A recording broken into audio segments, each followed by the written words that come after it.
Let me take you back to your childhood for a minute. Let's reminisce on the times where we climbed trees, just to say that we can, where we jumped on our bikes with a couple of friends and felt free enough to go anywhere, where being outside allowed games like tag, cops and robbers, kick the can, and ghost in the graveyard to be played from dawn till dusk. I noticed a few faces in the crowd light up when I mentioned a couple childhood memories, so please share with me. What were some of the games that you liked to play when you were younger? Please just shout them out. Red Rover. Kickball. Duck, duck, goose. Any others? Johnny Yellow Phony. See, all of these are all instant classics among us today. Eat Kellog's.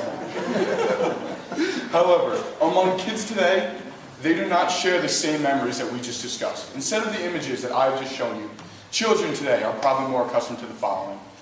Watching TV from the safe distance of the couch, stagnant for hours. Playing video games for so long that their eyes are bloodshot and their hands are cramped. Or sitting in front of a computer screen for entire days, utterly mesmerized by the internet. This chart, taken from a 2004 article published in Science Direct, written by Elizabeth Van Water, entitled Linking Obesity and Activity Level with Children's Television and Video Game Use, clearly reiterates the fact towards stagnancy amongst boys and girls alike today. Since this is difficult to read, I converted it into bar graphs, where you can see that girls spend at least 3 times as much time stagnant as they do active, and boys follow suit with the same trends towards triple the time stagnancy as activity. You see, today, we are all aware of the current health crisis, to the point that even some of the root causes are making efforts to increase their appeal amongst the health-conscious consumer. Kellogg and the breakfast cereal industry must do the same and follow suit with current market trends. As a team, Kellogg Corrections and I have thoroughly studied the Kellogg Company for the past fall semester and have come here to pitch our solutions to their marketing problem. So today, we will begin with the current health issues facing Kellogg's, then we'll move to our Kellogg's Kid Field Day event, followed by our commercial responses and the implementation of these plans.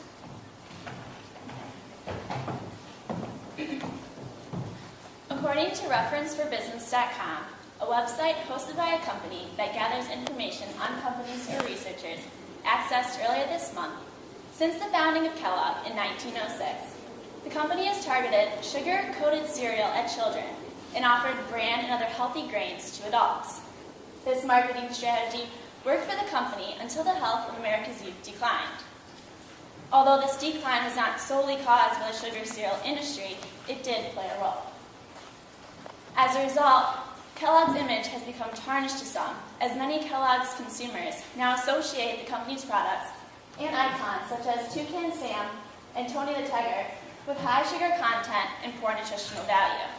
This association has led many parents to stop buying Kellogg's sugary cereals, and is partially why Kellogg saw revenue loss this past year. As a result, Kellogg's has worked to reduce the amount of sugar its cereal contains, and has therefore addressed the sugar content problem. However, the company has not marketed these changes effectively, and therefore has not addressed the image perception problem. We believe the image perception problem is the biggest marketing challenge that Kellogg faces today. Since we want the company to remain the leader in the breakfast cereal industry, we have 2 solutions for how the company can adequately reposition its company in the minds of its consumers. Our first solution is our Kellogg Kids Field Day.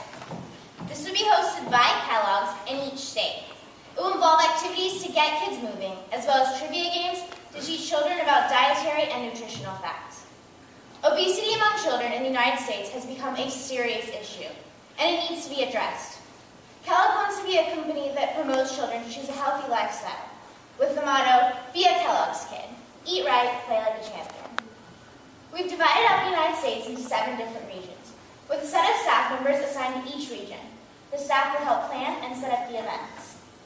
Students from kindergarten to 5th grade from private, public, and parochial schools are all eligible to participate. The school in their state that collects the most amount of Kellogg Cash coupons will win the field day. The Kellogg Cash coupon is similar to the idea of a box top, and is located on the back of every kid's cereal box. Cereals that are deemed more healthful will be equal to 5 points, while cereals that are deemed less healthful will be equal to 1 point. We are hoping this will create an incentive among children to choose a more healthy cereal. Students can collect the coupons throughout the year and turn them in to their homeroom teacher. The deadline for the competition will be March 1st. There will be a variety of activities at the field day, like classic games as tug-of-war, as well as trivia games hosted by the pediatrician and nutritionist. They can win promotional prizes, and they will leave with Kellogg's products such as sample-sized cereal boxes, as well as coupons to give to their parents.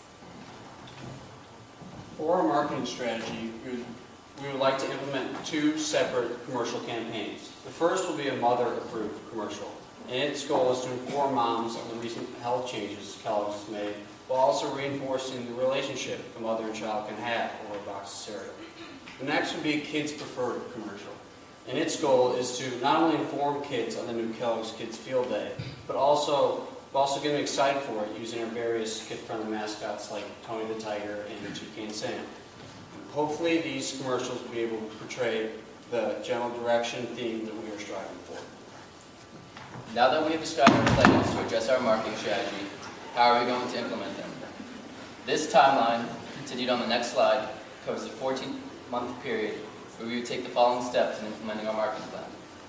We would begin in April of this year by recruiting schools from across the country to participate in our Kellogg's Kid Field Day program. In May of that same year, we would begin to establish the 7 field day teams talked about previously and assign them to a specific region of the United States. Next, we would follow up with the schools that registered by sending them advertisements such as Kellogg's pamphlets and posters, which would be used to promote participation in our program. In July of 2012, we would begin to launch our first Kellogg's coupons nationally to introduce our plan to the public. During late August, we begin to print the Kellogg Cash label on select cereals. September 1st would officially mark the beginning of the Kellogg Cash coupon collection period, which would extend throughout the fall and winter and end on March 1st of the following year, in 2013. Throughout March, we would tally up the number of points submitted by each school, and in late April, announce 1 school in each state to be the winners of the Kellogg's Kids Field Day. And lastly, in May of 2013, the Kellogg Kid Field Day teams would conduct field days across the country. With that being said, what are the costs of implementing our field day plan? The cost of the 7 field day teams, the first 4 items, were calculated by taking the average annual salary of each profession and determining what price would be appropriate for a 2-week span. Travel costs were calculated by determining the average cost of a charter bus for a 2-week span, which we found to be around $91,000. We estimated lodging costs to total $39,200. $14,000 was set aside for field day equipment such as batons and obstacles, which would supplement what each school has to offer in conducting the field day. In addition to this, $7,000 will be used for promotional merchandise and prizes. And in addition to all of this, we set aside $35,000 for miscellaneous items such as posters and unexpected expenses. As for advertising costs, specifically our commercials, we do not recognize this to be a significant additional expense, as we already employ an advertising team to continually create new and innovative commercials that are frequently and nationally broadcast. Therefore, we would only change the content of the ad, when they would be displayed on television, and on what channels. And with that being said, our grand total cost comes up to $276,500. So today, we've covered a lot of information. We first began with Kellogg's, the current health issue that Kellogg's is faced with, including its negative image perception. We then moved to our Kellogg's Kid Field Day event and the logistics and how that would be run. Third, we went to our 2 commercial responses, one for the kid preferred segment and the mother approved segment. And finally, we ended with an implementation and a cost analysis of each of these. So, by Kellogg's applying our solutions, we believe that Kellogg will be acting as a deterrent from kids being lazy, like this one, sitting on the couch all day and eating potato chips. But with our motto, be a Kellogg kid, eat right, play like a champion, that they will want to be outside and active and actually enjoy their lives.